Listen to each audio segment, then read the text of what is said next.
अस्सलामुअलैकुम, कैसे हैं आप सब दोस्त। उम्मीद है सब खैरियत से होंगे।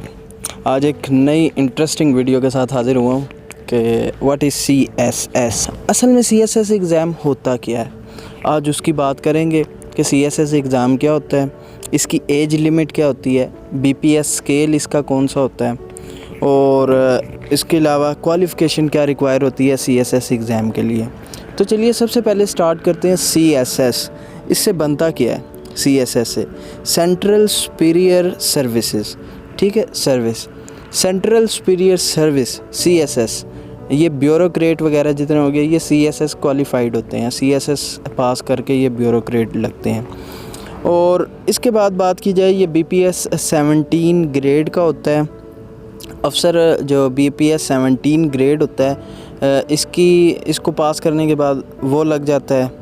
उसके बाद इसके लिए जो तालीम है वो कम से कम बैचलर रिक्वायर होती है। BBA, BSc, BCom, BCS, BA वगैरह कोई भी अप्लाई कर सकता है, ठीक है। उसके बाद इनमें मिनिमम सेकंड डिवीज़न रिक्वायर होती है। नेक्स्ट चीज़ आ जाती है कि एज लिमिट क्या होती है। एज लिमिट इसकी है 21 to 30 ईयर्स, 21 to 30 ईयर्स इसकी एज लिमिट है।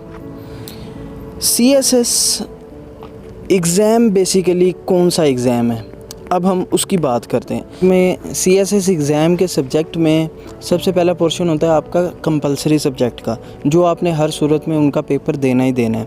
600 नंबर का वो कंपलसरी होता है, जिसमें सबसे पहला पेपर आपका इंग्लिश ऐसे का होता है 100 मार्क्स का, सेकंड इंग्लिश प्रेस ही होता है 100 मार्क्स का, फिर जनरल साइंस एंड एबिलिटी होता है, current affair, Pakistan affair, Islamic study वगैरह। तो ये टोटल 600 नंबर का पेपर होता है। और 600 जो ऑप्शनल सब्जेक्ट में होते हैं, ऑप्शनल सब्जेक्ट के ग्रुप होते हैं बेसिकली। उन ग्रुप में से आपने एक एक सब्जेक्ट चूज़ करना होता है कि कौन सा सब्जेक्ट मैं चूज़ करूं अपने एग्ज़ाम के लिए। तो बेसिकली अगर आप किसी सुपीरियर सर्विसेज में जाना चाहते हैं तो CSS की आप तैयारी करें और अपेयर हों। Hope for the best, aim to the moon, fall on sky. Thank you very much. Allah Hafiz.